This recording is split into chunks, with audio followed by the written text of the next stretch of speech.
स्तोत्र के अंदर भगवान शीतलनाथ की स्तुति चल रही है।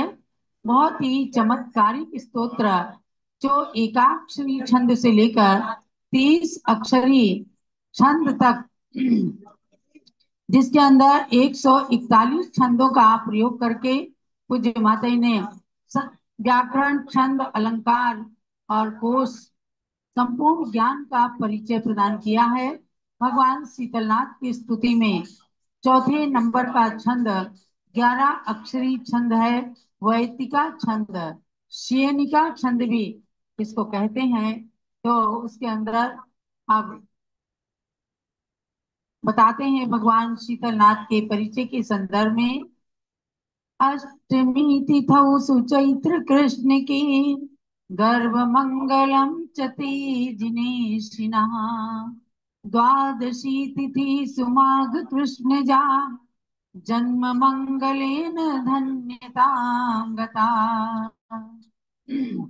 इस वैदिका छंद के माध्यम से एक रगण, एक जगण, एक रगण और एक लघु तथा एक गुरु, इन अक्षरों के द्वारा वैतिका या सैनिका छंद में जो भाव भरे हुए हैं, सुचैत्र कृष्ण के अष्टमी तिथौ, अर्थात भगवान शीतलनाथ ने चैत्र कृष्णा अष्टमी तिथि में गर्भ कल्याणक को प्राप्त किया।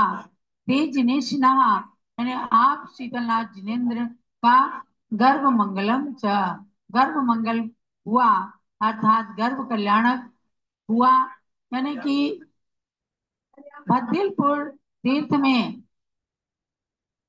आपने चैत्र कृष्णा अष्टमी के दिन गर्भ कल्याणक को प्राप्त किया। तो सुनंदा माता के गर्भ में आए, सुमाघ कृष्ण जा द्वादशी तिथि और जन्म कल्याणक की तिथि बताई। माघ कृष्णा द्वादशी की तिथि जन्म मंगलेन धन्यताम गता, अर्थात जन्म कल्याणक से माघ कृष्णा द्वादशी की तिथि धन्य हो गई। यानी इस पद्य के माध्यम से, इस छंद के माध्यम से गर्भ कल्याणक और जन्म कल्याणक की तिथि का वर्णन किया। ये सब हमें ध्यान रखने की इसलिए आवश्यकता है कि जब भगवान का कोई परिचय पढ़ते हैं तो हमें याद नहीं रहता। आज इस स्तुति के माध्यम से हमने ये जाना है, पूजा करते करते कभी जिनवाणी के पन्ने फट जाते हैं, या यूं समझिए कि जिनवाणी पढ़ते पढ़ते भी लोगों को जब प्रश्न मंच किया जाता है तो याद नहीं रहता। अगर आप इन दो चार छंदों को भी याद कर लेंगे तो आपको हमेशा हमेशा के लिए भगवंतों के कल्याणक की तिथियां, उनकी जन्म नगरी आदि के नाम याद हो जाएंगे। ऐसे आगे के भी 11 अक्षरी छंद, मौक्तिक माला, जैसे मोती की माला होती है, ऐसे एक एक शब्दों को पिरा करके और माला बना दी। तो इस छंद का नाम ही है मौक्तिक माला छंद। भद्रपुरे यो दृढ़ रथ राजा, मातृ सुनंदा त्रिभुवन मान्या, जन्म तिथौ त्वं किल जिन मुद्रा, प्राप्य विमोहित भव शत्रु। क्या सुंदर बात कही है। भद्रपुर यानी जिसे भद्दिलपुर, भद्रिकापुरी, भद्रपुर इन नामों से जाना जाता है। बिहार प्रांत में, या वर्तमान में झारखंड प्रांत बन गया, वहां भद्दिलपुर नाम के नगर में दृढ़ रथ राजा थे। भद्रपुरे असौ दृढ़ रथ राजा, भद्रपुर नगर में दृढ़रथ नाम के राजा थे। और मातृ सुनंदा त्रिभुवन मान्या, और माता सुनंदा जो तीनों लोकों में मान्य हो गई।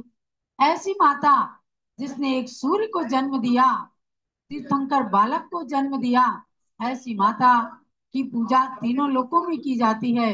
अर्थात इंद्र भी आकर के उस माता की पूजा करते हैं और उस माता के लिए कहा त्रिभुवन मान्या, तीनों लोकों में वो मान्य थी। तम किल जन्म तिथौ जिन मुद्राम प्राप्य, आगे के और वर्णन को किया कि भगवान शीतलनाथ आपने किल माने निश्चय से, जन्म तिथौ जन्म की तिथि में ही, जन्म की तिथि क्या थी?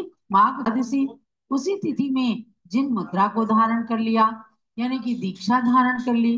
प्राय करके जितने भी भगवान जन्मे हैं, 1 2 3 को छोड़ करके, जैसे ऋषभ देव भगवान की तिथि अलग हो, नहीं, ऋषभ देव भगवान की तो एक ही तिथि है, और कुछ भगवंतों के दीक्षा कल्याणक अलग हो गए।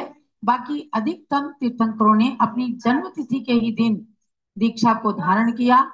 उसी में शीतलनाथ भगवान भी रहे कि अपनी जन्म तिथि के दिन ही जिन मुद्रा को धारण करके विमोहा जित भव शत्रु, मोह रहित होकर भव शत्रु को जीतने वाले हो गए। यानी कि छंदों का प्रयोग किया, व्याकरण का उपयोग किया, और भावों को अलंकारिक शब्दों में भर दिया।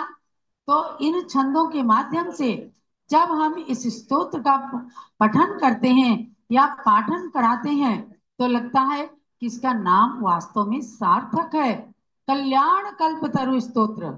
मुझे नहीं लगता कि कोई ऐसा स्तोत्र हो अपने दिगंबर जैन समाज के किसी आरिका या संत के द्वारा रचित, जिसके अंदर छंदों के भी लक्षण और छंदों के उपयोग में उदाहरण के स्वरूप में तीर्थंकर भगवंतों की स्तुति, इसलिए विद्वत जनों के द्वारा अत्यंत संग्रहणीय ये ग्रंथ है।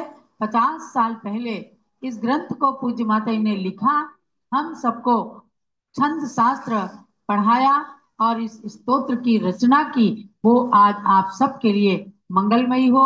इस भावना के साथ जो ये स्वाध्याय चलता है, तीर्थंकर देशना के नाम से हमने इस सत्र को भी चलाया और रत्नत्रय महोत्सव भी चलता रहा। अब हमारी लिशा जी काले जो मुंबई से हैं, वे अपनी विनयांजलि प्रस्तुत करना चाहती हैं, तो उनको स्पॉटलाइट करें। लिशा काले।